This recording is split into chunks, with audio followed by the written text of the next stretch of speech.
Hello everyone, welcome back to another SMITE Comprehensive Guides. This one is also in Cthulhu. Now, this one actually gets to the mid-game. The enemy team, just for full disclosure, does surrender again. However, this is a slightly different start to Cthulhu, and both teams are in a silly, goofy mood apparently, because both sides make some really interesting errors, which I want to talk about and I want to point out as well.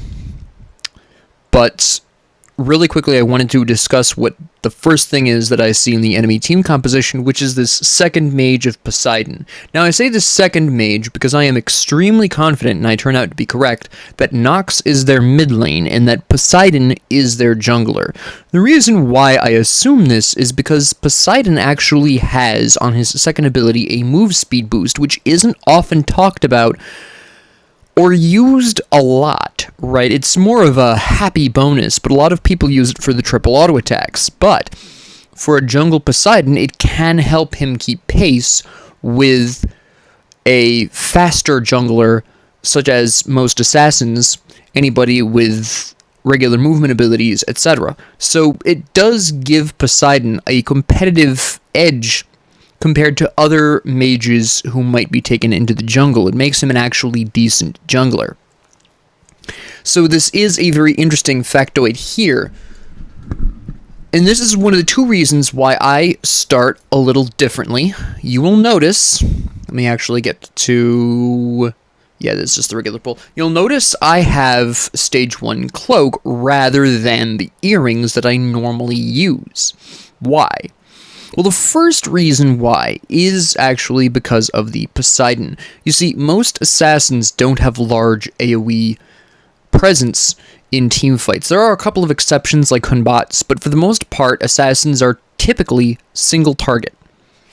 Poseidon is a mage, and as such, he has a more team damage type situation going on, so I know that I am more likely to be slapped by a Poseidon ability than I would be, say, by a Fenrir ability or a Cirket ability, etc. So I want to build my protections a little bit early, and also we have the Baron's Brew, which does, of course, refresh whenever you go back to Fountain. Therefore, by that, it is a little less necessary for me to have the earrings, and you will actually see where overall I am able to maintain a very similar pace to the previous episode where I did have the earrings because of this Baron's Brew. Alright, so now we'll go on ahead and commence here. If it feels like going forward. We good? There we go. I've increased the volume slightly because I realized you could not hear the game at all in the background, so if the game in the background is a little too loud, please let me know in the comments. We have a pretty standard start here. I actually wind up using my mire here this time. I should have used it slightly earlier, I was a little late on that.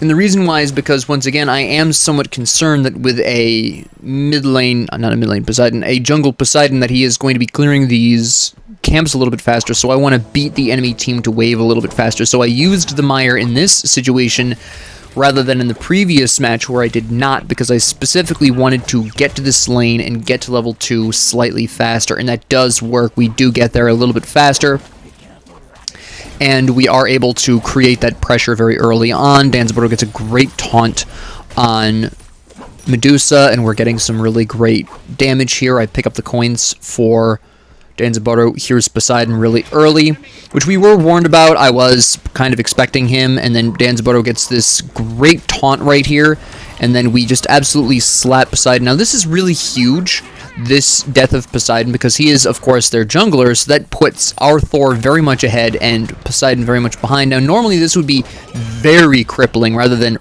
just really good for our team. I used my shell here to prevent myself from dying, by the way.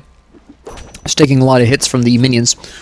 But because, again, Poseidon does have that move speed boost, it's not going to be as game-changing as you would normally expect it to be. Danzaburgo does make an interesting choice. Not necessarily a wrong choice, but he does go for the Bastions first. I've noticed a lot of hunters prefer to go for the Bastion first. There is no pro or con to going to the Bastion versus the camp. On the one hand, going for the jungle camp will get you more golden experience, obviously, but going for the Bastion does help take the tower faster, which will also spike your golden experience. So it's just a matter of whether or not how desperately you need the golden experience. We're ahead right now, so the slightly better choice is the Bastion, because we don't need the golden experience as much, because right now we are already ahead. Okay, so for this particular situation, Danzaburou does make the correct decision, but if we were behind, I would have preferred to go for that jungle buff, the cooldown one, the white jungle buff over there. Alright, that is the difference there. My only real complaint is that sometimes hunters will go for the Bastion even when they're behind, and that's a very risky move. Another thing that I also want to really quickly bring up about the Bastions while we're just kind of trading blows with the enemy team here is going for a Bastion when you're behind is very risky, because you do have to be right there. You have to be on their side of the lane, which of course puts you at risk for ganking. Again, Bastions are a better choice if you are ahead, because you don't need that golden experience right then and there. If you're behind, the jungle camp is going to be a slightly safer option because you're not visibly in lane, so that makes the enemy nervous. And additionally, by the way, he goes for the buff here at this point, which I can understand. This is, again, the better choice here. I was expecting him to go for the purple buff. He chose the correct choice of the white buff here, the cooldown buff, which is great. So we get that. We get that golden experience. I am able to intercept the minion wave before it goes under tower, which is also pretty good, right? And then the enemy team goes off to do their purple buff. Right, now what Danzaburou was going to want to do, and this is so far the only mistaken choice he's made, is he wants to go after the purple buff right away, but we're right here. We should be taking this wave first, then going back, because while we're away at the void camp, the enemy team is going to come back, because I know they're going after their void buff, right? That's why they weren't in lane for that wave. So now we run over here and we get the void buff, because you can see where the Medusa, and to my surprise, the Fafnir return to lane and take that buff. Now, I'm at level 5, Fafnir is level 4, so I can see why he's back in lane, but you can also see he's got no mana, so I was a little surprised to see him return to lane here. He's probably just looking for the assist so he can hit level 5. I'm looking to get my 1750 gold for my prophetic cloak. Danzaburou again makes a second kind of interesting decision. He goes back. He really should have stayed for one more wave, then gone back, because the wave was obviously coming down. You can actually see this. I'm going to go back really quickly here. Where once we clear this, you can see the wave's about to meet. Danzaburou should have stayed to help clear this wave, and he did not, which is very unfortunate. But he really should have. I stay for two reasons. One, like I said before, I do want the 1750 for my prophetic cloak. Two, I also want to try to not have golden experience be lost to the towers, specifically the gold. You can say I almost die here, but I know they backed up, and I'm pretty confident that Poseidon isn't going to try to gank me on this side. I'm too close to the tower. I have a dash still, which is why I wasn't using my mire. You'll notice I was not using the mire here at all, right? I use my first ability here to help clear the wave a little bit. I use my mire here, right? You know, I have a little bit. Actually, let me go back something more. So I have the 90 mana here. I use my first ability, my Consume Sanity, and then I use the Mire, and then I'm at 50 mana, and I'm pretty confident that I'm not going to get ganked here, but I have, you know, a couple seconds before, boom, there's my dash. You'll notice I go forward, I use that ability, and I'm immediately back, right? I was fairly safe, because even when I didn't have the mana for the dash, I was pretty close to it. And the one time I didn't have anywhere near close enough to the mana, I was looking to immediately back anyways. Was there a small window? Actually, there was two small windows there where I could have been ganked by Poseidon, but I did not think being that close to the tower he was going to bother. And I was correct, right? It wouldn't have been worth that trip for him. So now I have my prophetic cloak. I am moving to mid lane. I am looking in the map. I'm trying to figure out where Fafnir is, because I don't see him. I see Thor ganking left lane here, right? Good old Achilles takes a tumble. Poseidon ganks the Danzaburou, which surprises me a little bit. I did not particularly expect that. I go and throw a ward down here. And Zeus surprises me slightly. He goes for the oracles here. Usually this is something the jungles grab, because they need the golden experience. So I'm a little surprised he grabs this, but I'm pretty fine with it. overall, although personally, considering that Thor is slightly behind Poseidon at this point, it probably would have been better for Thor if we had not taken that. This comes to hurt us slightly in the long run, but not so much that it impacts our ability to win. But just so for full disclosure, now Poseidon runs in here and attacks me for some reason. He really didn't need to. Yeah, I took some poke, and he was looking to grab some experience here, which is interesting because, again, as I just pointed out, he's ahead of Thor. He didn't need to siphon experience off of Nox there. That was not necessary. Now, he probably didn't do it to siphon the golden experience. He probably did it to hasten the elimination of the wave so he and Nox could go get her damage camp, which is what I assume is his intention for that move, but it was still a little bit eyebrow-raising because right now, she and Zeus are on pace, and that was a bit of a risk there. He could have hurt her ability to survive a little bit. I rotate way late on this, by the way, because you can actually see where I was wicked late on this. So you can see Fafnir over here. I'm aware of Fafnir over here, but I'm grabbing my green buff. I don't know why. Oh, no, I know why Baron somebody was moving forward. He's trying to finish off the Achilles here, make it a trade. He unfortunately doesn't quite get it, but he does get killed. I was very late to this rotation. I should have rotated earlier, but it wouldn't have mattered because Poseidon was over there anyways. Now, I do something a bit reckless, but it turns out okay. I go in here, and I am looking to try to take out the Achilles, but of course, first off, I use my dash, and he's running away. There's no way I'm catching up to him. So what I'm just going to do is defend the tower really quick, and then give a single punch to this wave. Boom. There it is. Why? Well, I don't stick around for this because Baron Samedi has just respawned. I assume his teleport is up because I don't think he's died previous to this. So I'm pretty sure his teleport is up. Even if it isn't, the one punch to that one minion does give his wave enough of an advantage where they are guaranteed to win that conflict by a very slight margin, meaning that the wave will almost perfectly hold if he does have teleport, and if he doesn't have teleport, it will win the fight with one, possibly two minions, and then go into the tower and die before Achilles can get anything, or, you know, any kind of, before Achilles can get much, if anything at all. Possibly, if, you know, if Baron Samedi didn't have his teleport, and he ran all the way there, Achilles would have at most gotten, considering how quickly he returned, 3 minions.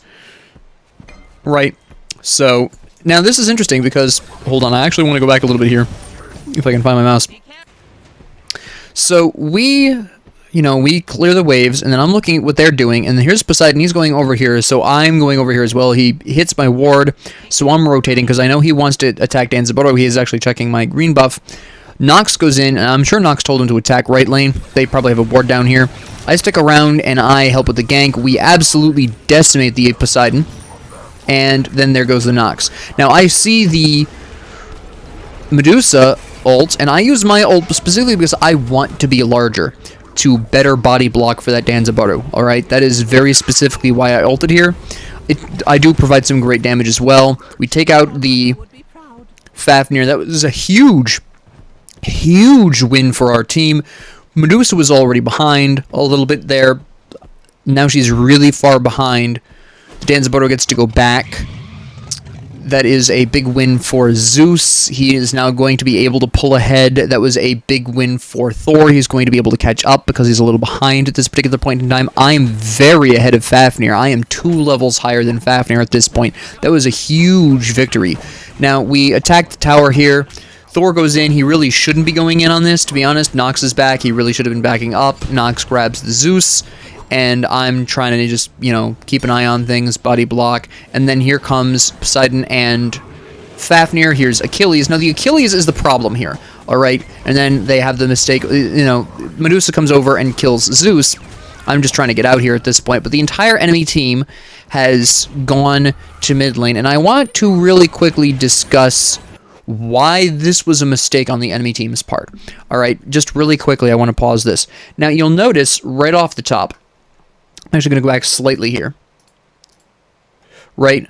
Now, Baron Samedi, as a result of that earlier team fight, right, because of something, I'm actually assuming at this particular point, the Achilles went back, right? Baron Samedi is going to be taking this tower.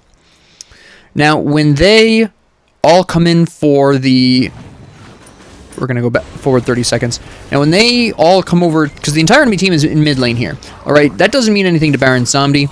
He probably should have rotated, but it doesn't really make a big difference. But Medusa being over here gives up the tower. Alright, so yes, they did kill 3 of us. That's fine. We got the tower, and we're still very ahead. I'm still 3 levels ahead of Fafnir. Alright, now that does balance things out. Unfortunately, Baron Samedi arrives way too late to that fight. He really shouldn't have tried, but you can actually see him go in on that fight right here. Right, I don't know what he's doing out there in the jungle after we all get wiped. But what this basically does, what the enemy team was really attempting to do here was try to catch back up. Right, they're trying to get the Nox back up to the Zeus, which doesn't really work because there's too many people there, splitting the experience and therefore preventing the Nox from fully catching up. The Medusa is trying to catch up, same problem. The Achilles is trying to catch up, same problem. The only one who really gains some serious benefit out of that was the Poseidon, and he was already ahead in the first place. So even though the enemy team did, yes, kill all 3 of us, because all 5 of them were there. Yes, Medusa soloed Zeus in the background, but Zeus had taken some damage from Nox recently, so I'm sure she got some assist credit on that. Even though they killed all 3 of us, they didn't take anything with that. They didn't take the tower, they didn't take the Gold Fury, they didn't take the Pyromancer. They lost a tower, and because all 5 of them were there...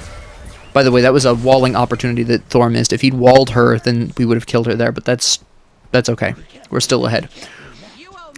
But because all 5 of them were there, they were splitting the experience too much, and no one individual actually caught up with their laning opponent, except for... Medusa just now caught up, because right now we've been wandering around in the jungle, but Danzaburger was on the verge of... Again, there he goes. He's at level 11 now. He's still ahead of her, right? Their goals there did not succeed. Now, this is a potential kill here. I see Zeus in the background. I'm going to dive into this tower to make sure he doesn't take too much damage from this, right? I ult. He kills her, which is fine. I'm looking around for something else to do. I get jumped by Medusa, which surprises me a little bit here. She should be farming. Ganking me in mid lane is not a great move. Now, Thor is working in the background, right? And here's Achilles. You can hear his ult. You can see his ult. I dodge this, which I really should have been able to do. I'm just trying to stall them out, right? Now, you can see Thor died in the background. That's fine, but the enemy team continues to chase me. I'm the support, all right? This is not a smart move for them to be doing. I can stall them out for a very long time. Danzaburger was here. He's fighting. He's about to get attacked by Poseidon. I'm, trying not to die here. I'm trying to stall them out as much as possible. And I am delaying as much as possible. Boom, there goes Achilles. I get killed by Poseidon, but I've spent enough time there where they set up here. I mean, the Danzaburger absolutely wrecks this Poseidon here, and so does the Baron Samedi here. Boom, there he goes. Right, so right now, Thor died, I died, but we've taken 2 here. They're about to take the Fafnir, making for 3. Alright, so it was a 2 for 3 scenario, and it became a 2 for 3 scenario because they chased me so far. If they'd taken the Thor and walked away, then it could have been Thor for the tower. Keep in mind, we also got the tower out of that as well. Alright, so that was a pretty... Even though, yes, 2 of us did die, we got quite a lot out of that. We got 3 of them, the 2 of us, plus a tower. Alright? If they'd, again, taken the Thor and stopped chasing me, that would have been not quite an even trade because the tower is forever and an enemy god is not, but they could have gotten something for that tower. They could have gotten Thor for that tower, but they kept going, right? And as a result, lo and behold, we pull farther ahead, right? So that was a bad chase for them. Very much so. If it had been a lot of other people, see, part of the reason why they chased me, I'm pretty sure, is because I am so far ahead of Fafnir. I'm a whole level ahead of Fafnir at this point. And here's, Poseidon being hyper-aggressive. I know I have Thor and Danzaburger behind me. They take the slightly longer route, which surprises me slightly, but it's not really that big of a deal. I ult. Poseidon throws his ult. He dies. Boom. Danzaburger gets 2 more kills. Here's Medusa, right? And boom, there's Thor's ult. I'm going to go in on this because right now, why not? Right, we're fairly ahead, and Danzaburger kills Medusa. I'm near death. I'm using my Baron's Brew. I throw that ward down specifically because I want to see if anybody comes out of that doorway, right? So we're now taking this tower here, and then the Thor gets targeted, then I get targeted. This kills me, incidentally. Now, I'm not going to blame the Thor for this because he could not possibly have known that the tower would start shooting me. It's fine. That's, you know, like I often say, dying is part of the job description of supports. It's fine. The tower gets the credit, so the enemy team doesn't get anything for my death. And we did take the tower. So it's fine, ultimately. But it would have been nice to not die, right? But here's Baron Samedi. Baron Samedi, at this point, now that he's taken that tower, should be grouping up. The Danzaburger has started grouping up as soon as he took the tower, the tier 1 tower, which is a great move. The Danzaburger was really on top of the game here. He was really paying attention. The Zeus is doing fairly well as well. The Baron Samedi, I really wish grouped a little bit more, but that's my only real criticism here of the Baron Samedi, is that he didn't group as early as he probably should have. Once you take that tier 1 tower, you should be looking to stick with somebody on your team. Now, the enemy team gets the Gold Fury here, which does surprise me. I did not think that they were going to go for that, considering that they are behind. And it was a bold choice. They definitely got away with it. That was a great decision by their part. A bit risky, though, because they didn't know where we were. They didn't know where Baron Samedi was, right? And Baron Samedi, by the way, is hugely ahead. Now, I make a mistake here. And this is my second mistake of the match, right? I know that they just took Gold Fury. I should have been rotating to right lane. I was not. I went for the Oracles because I wanted to make sure that they couldn't get them. But I should have been rotating to right lane. So Danzaburger's death here is actually on me. I should have rotated on that. That is the second time this match that I rotated wicked late, right? Now, at this particular point, what I want to do now is get the Medusa killed, but Thor takes care of that. So what I want to do now is I see Zeus coming in from the right lane here, or from the mid lane, so I want to gank this, right? I want to make this worth. Baron Samedi kills Poseidon in the background because Poseidon doesn't want him to lose the tower.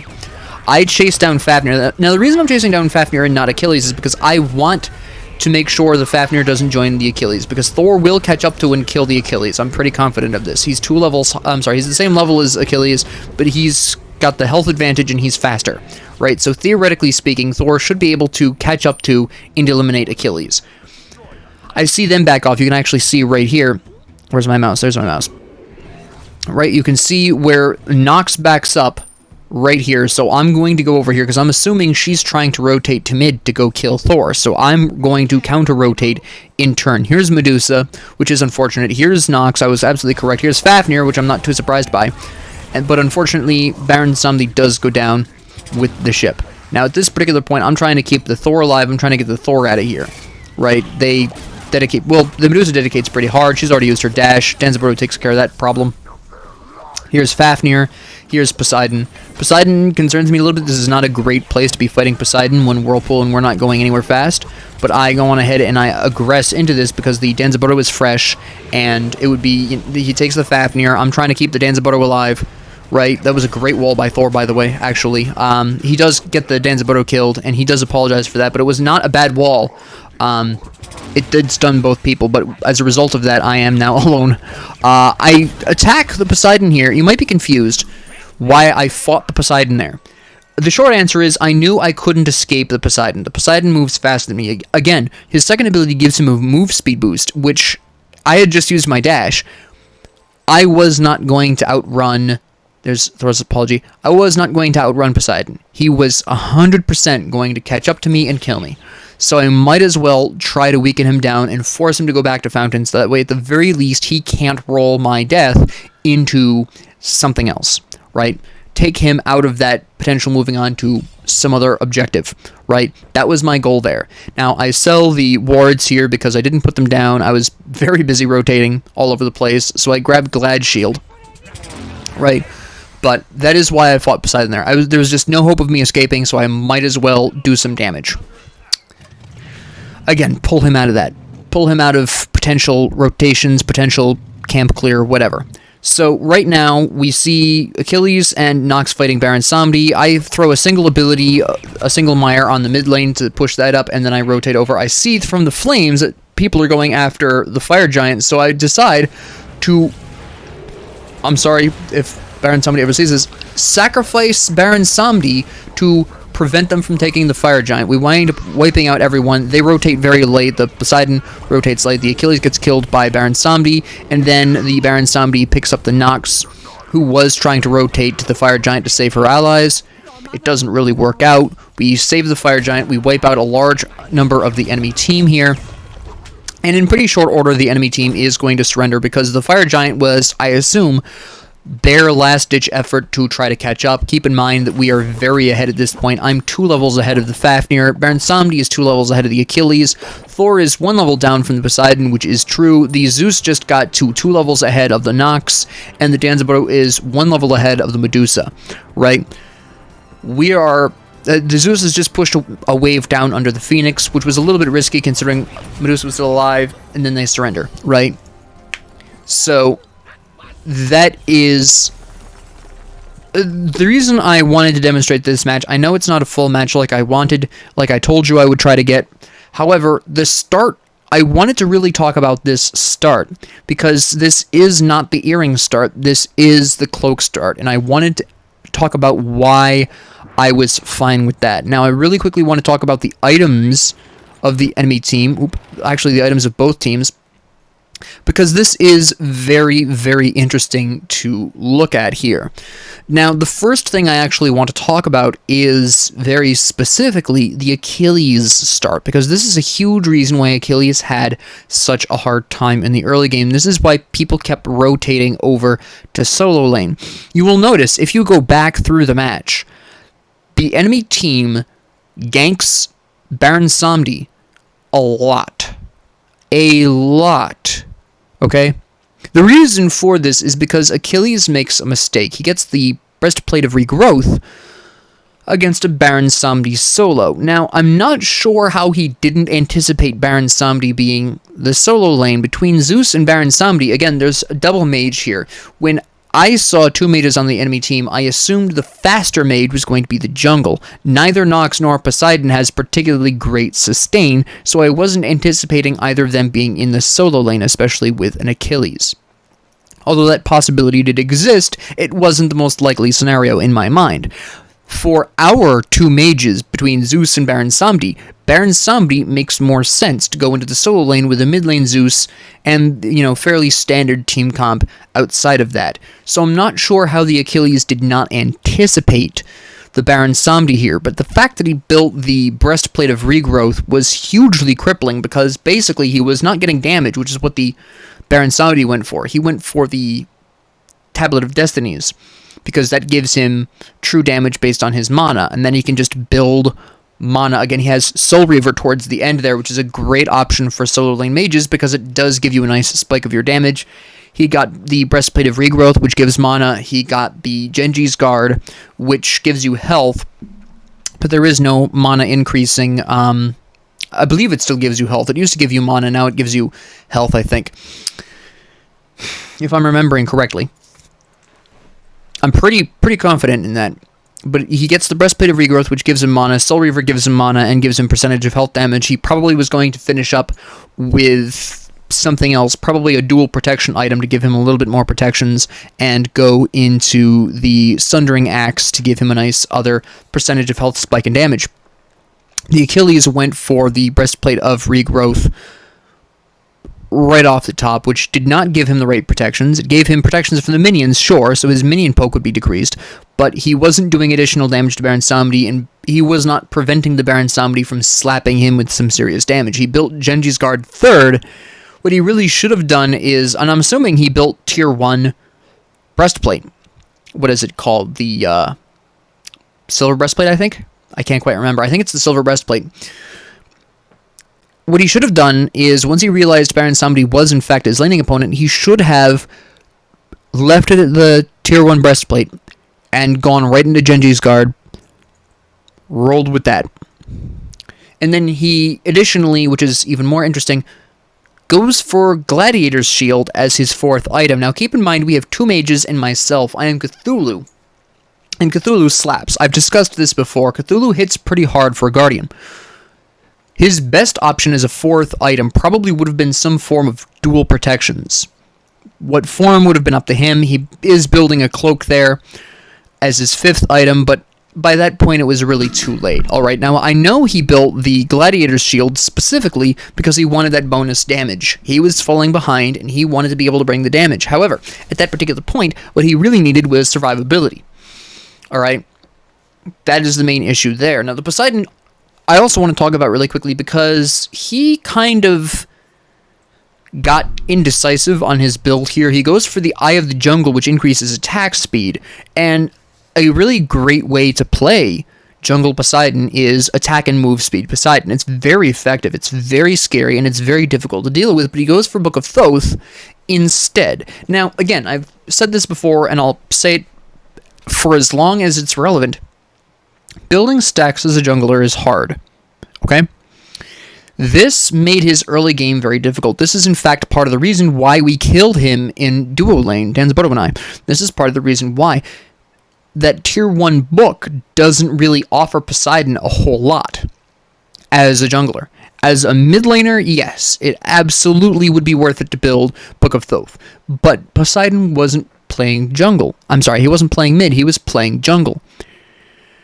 So this delayed his ability to come online. Now, yes, he was slightly ahead of Thor fairly consistently for most of the match. By about a level, you can see he's got he was approximately 500 gold consistently ahead of the Thor throughout most of that match.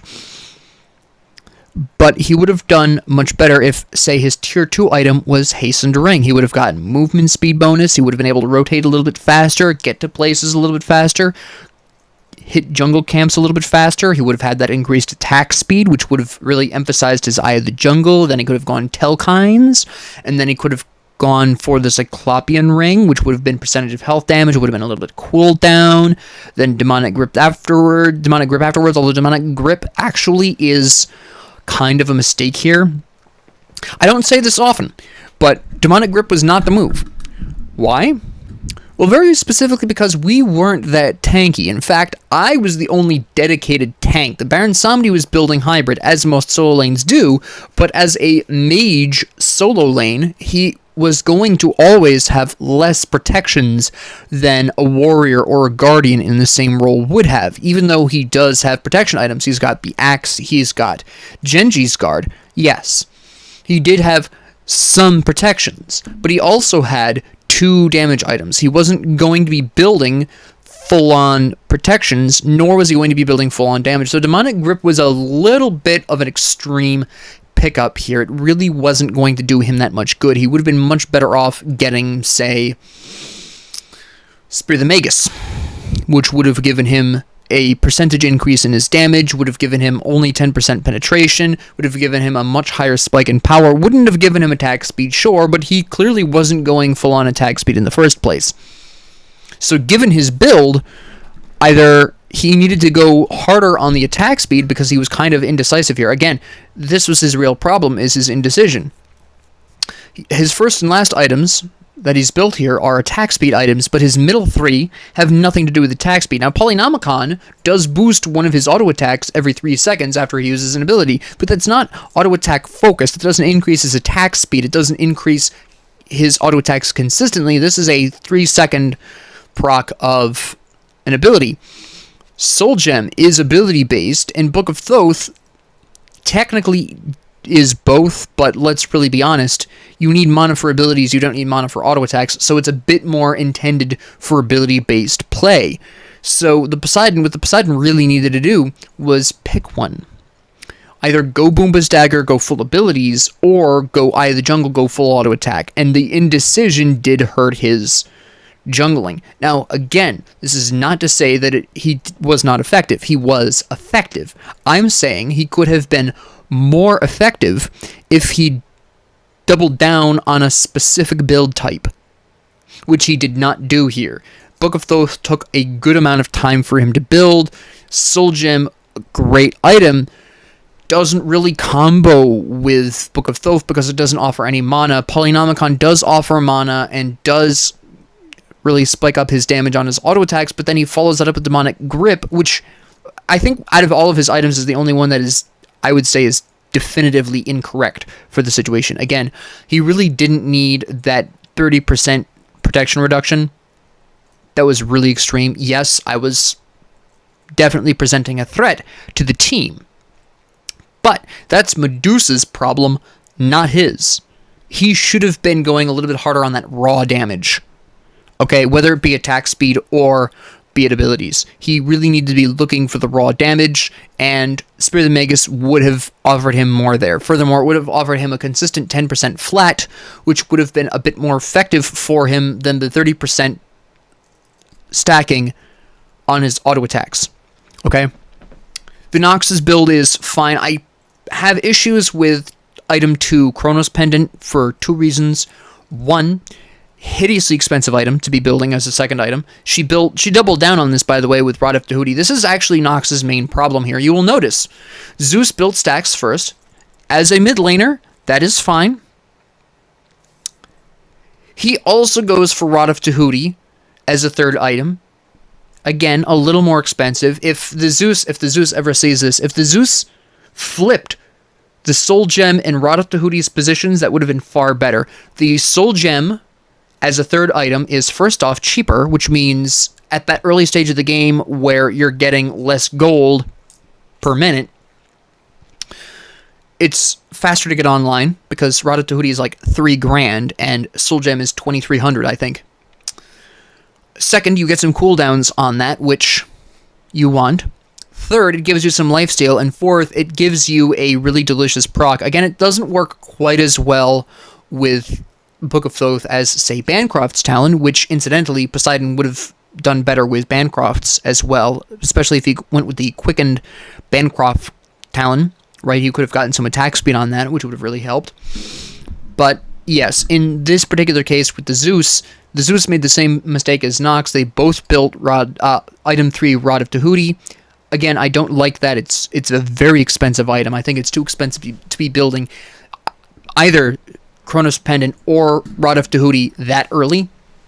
You need, in the early game, good items that are reasonably priced, and Rod of Tahuti just is not that. Rod of Tahuti, Chronos Pendant, I usually, in nearly all circumstances, recommend those be built in the back half of the game. Again, for Zeus, Soul Gem would have been a better third item. For Nox, both of her second and third items were way, way too expensive. This is a huge reason why she fell behind. Book of Thoth is like 2,400. Build stacks, get that mana. Ability-based Zeus build, absolutely fantastic. Great. Chronos Pendant can be good on Nox. I find Chronos Pendant is a little too weak in my opinion overall. And the passive from Chronos Pendant isn't that big of a deal, in my opinion. But even if you like Chronos Pendant, it's not an item 2. It is not a slot 2 item. Too expensive. Same thing with Rod of Tahuti. She also had no sustain. She had no way of surviving that any fight, right? Essentially speaking, what she was doing was glass cannon. Explode and die. Basically, fling all of your damage out and pray you don't die in the middle of it. Basically. And Zeus was somewhat better. Again, he did build that Book of Thoth as a second item.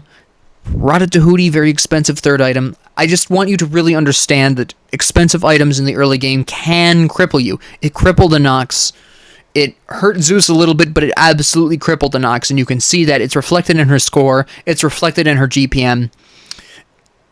This is a bad idea.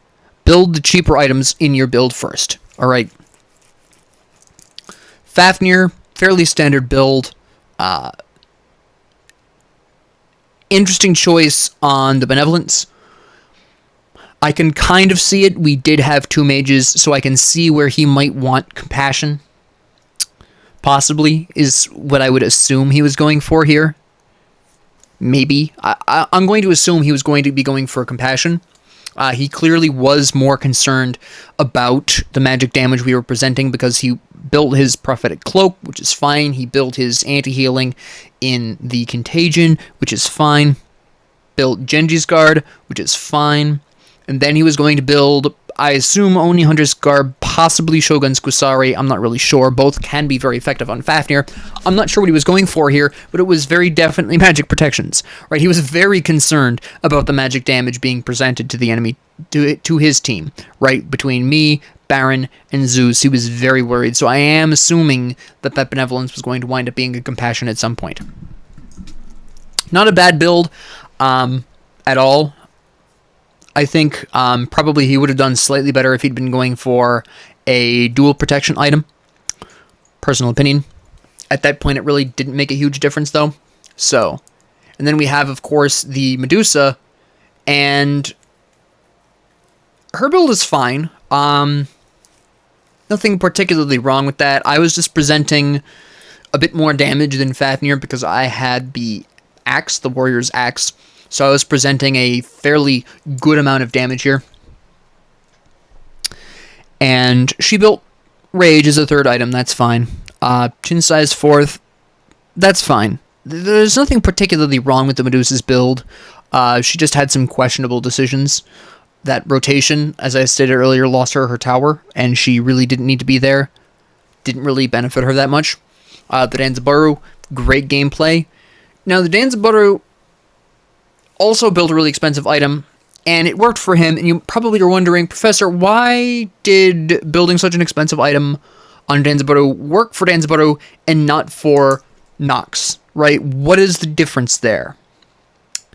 The difference there, chiefly, is in the supports. This is not a self-praise, because this doesn't come down to me or the Fafnir's players. This comes down to build, and more specifically, build generally, but more specifically, the gods we chose. Again, Cthulhu slaps, particularly in the early game. Cthulhu brings a lot of damage to the early game. A lot. And part of the reason why I build him the way I do is because by building the way I do, I can carry damage forward into the late game. Alright, we have Manticore Spikes, which gives me percentage of my health damage. We have Glad Shield, which gives me damage based on a percentage of my protections. I grab, typically, a lot of the times, Stone of Binding, which decreases enemy protections, allowing me to do more damage as well as my allies, right? A lot of what I am bringing to the table in terms of items are ways that I can bring damage forward or increase my own tankiness. But I am trying to maintain my damage output, and Manticore Spikes is huge for that. The Fafnir hits a bit harder in the late game, because Fafnir has a lot of the same problems mana-wise as Cthulhu. His ult uses a lot of mana because it's a transformation. His abilities cost a lot of mana. Right? Now, this was part of Fafnir's problem. This is why Fafnir had a harder time. Despite having the same weakness as Cthulhu, i.e. mana, he doesn't bring as much damage to the party, because unfortunately his second ability, which increases his allies' attack speed, right, and gives them bonus damage based on a percentage of Fafnir's damage. The problem with that second ability in the early game for Fafnir is his allies don't have that much attack speed to increase in the first place, so they're not generating as much bonus damage. Later on in the game, that ability, that second ability that increases allies' attack speed, that is huge. That is an absolutely amazing late game ability, because your allies have so much more attack speed, and you can use that to really wipe out towers, jungle objectives, enemy gods very, very quickly. But Fafnir's early game is really rough, because that ability is very weak in the early game, because again, it is dependent on the enemy. Sorry, not the enemy, your allied auto-attackers. So Fafnir is basically the late game version of Cthulhu. As strong as Cthulhu is in the early game, he tends to fall off in the late game, because his damage, while it has decent scaling, he tends to, with his ult, die, because his third ability does take away 6% of his max health. Yes, it does heal his allies, but he dies a little bit, and his abilities, his second ability is very easily interruptible, especially in the late game when people have more options for crowd control. Sometimes they build Mantle of Discord, maybe they've got, some form of, the enemy team is grouped up, there's more crowd control on offer, basically, in the team fights. So Cthulhu tends to perform worse as the game goes on, and Fafnir performs better. The point that I'm making here is that because I am a really nice, beefy early game, Danzaburou, starting in the same lane as me, is able to get away with Bloodforge in a way that Nox is not. Even when Fafnir and I... Let me just punch my mic really quick. Even when Fafnir and I rotate to mid lane, the problem is that we're both rotating at that point at approximately level 5, maybe level 6. It's still fairly early on in the game. Fafnir still isn't presenting that much damage. He is giving some crowd control, but his disarm doesn't really matter in the mid lane because most mages play to abilities. So the disarm isn't really going to mitigate damage that much. And even so, in this particular instance, the Zeus is a better case scenario, not the best, but a better scenario than average because his auto attacks can hit hard. His passive really boosts his auto attack damage if he's smart about it. But even then, he's got his disarm, which is questionably useful against Zeus, 50-50. He's got the stun, which is good, with the slow attach, which is good. His second ability matters even less with Nox because her auto attacks rot. And his ult, while it is useful, is very expensive mana-wise, and he did not build anything to generate that mana. He did not build earrings, he did not build Sentinel's Gift, he had nothing. He had the mild amounts of MP5 from Benevolence, and that's it.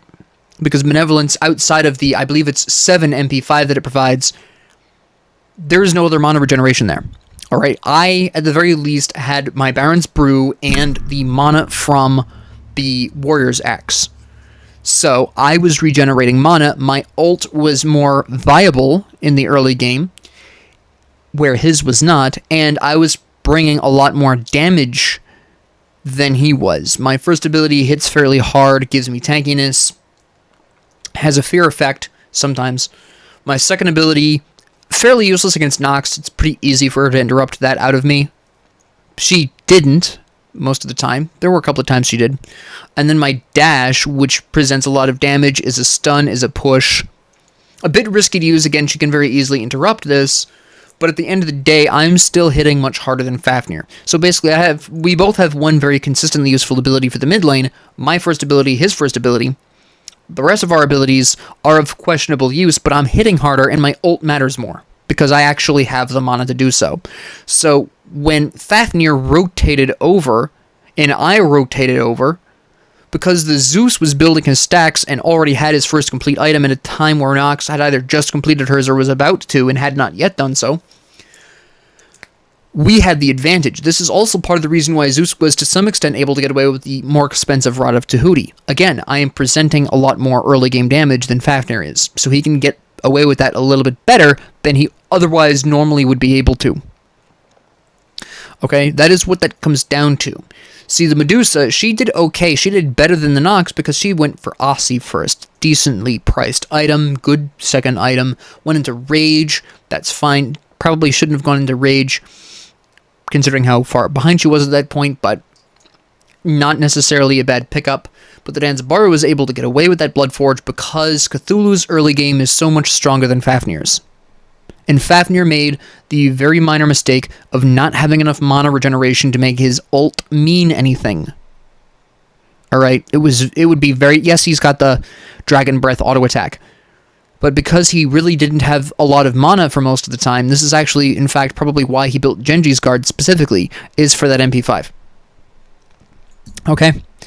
That is why Danzaburou got away with Bloodforge, and Nox did not get away with Kronos Pendant or Rod of Tahuti. This is why Zeus was able to get away with Rod of Tahuti at the same point as Nox, and why Nox couldn't do it. Alright? There is situations, like I said, there are exceptions to all rules. Normally, you don't want to build such expensive items in your first 3, but if you have the ability, due to some ally in your team having a strong early game, if you have that capability, go for it. Danzaburou recognized immediately that Cthulhu's early game was substantially stronger enough than Fafnir's where he could get away with Bloodforge. That is not a recognition of my skill or Fafnir's skill or anything like that. That is purely matchup. That is Cthulhu, strong early game. Fafnir, weak early game. Okay, I can get away with Bloodforge as long as Cthulhu doesn't fuck it up. Basically, right? If I'd bombed, then this would have backfired on him very badly, but I would have had to have bombed really hard for that to be a huge mistake. If I'd bombed a little bit, then that would have been a speed bump, but he still could have gotten away with it, because, again, Cthulhu's early game is strong enough where he can get away with that. And they just didn't have it. Furthermore, Thor's early game was better than the Poseidon's because, as I pointed out, the Poseidon went for the Book of Thoth here, which, again, takes quite a decent amount of time and is very incongruous with Eye of the Jungle. I still cannot figure out why you would build Eye of the Jungle when you build like this. But anyways, so the Poseidon's early game wasn't really there. Thor's was. He was going for that Jotun's Wrath. He was getting the damage right then and there, as opposed to Book of Thoth, where you kind of had to build up to it. He was getting it then and there. So Thor's early game was going to be better right off the get-go. Okay. So that was something else hurting Nox's ability to get away with expensive early game items. Now, for Nox, that isn't necessarily her fault on the Chronos Pendant. She really should have been building it considering their team comp. Again, we're mostly more early game. But that's why. So, yes, that was a long rant, but it's very, very important that you understand the finer points of item pricing, because I almost never hear people talk about item pricing, and it's very, very important. And this is why. This is a great example of why item pricing is important. Why it matters that Rod of Tahuti is 3,000 gold. Why Chronos Pendant is 2,700 gold. Why sometimes you can get away with it and sometimes you can't, because a lot of people wonder and don't understand why sometimes expensive items in the early game work and sometimes they don't. It comes down to team comp a lot of the times and what you can get away with and what you can't. But thank you all very much for listening. Thank you all very much for being here. If you liked this, please like and subscribe. If you didn't, please ignore me. And if you have any comments, questions, concerns, ideas, suggestions, or requests, please leave them down in the comment section below. And thank you all very much for joining me, and have a great 24 hours.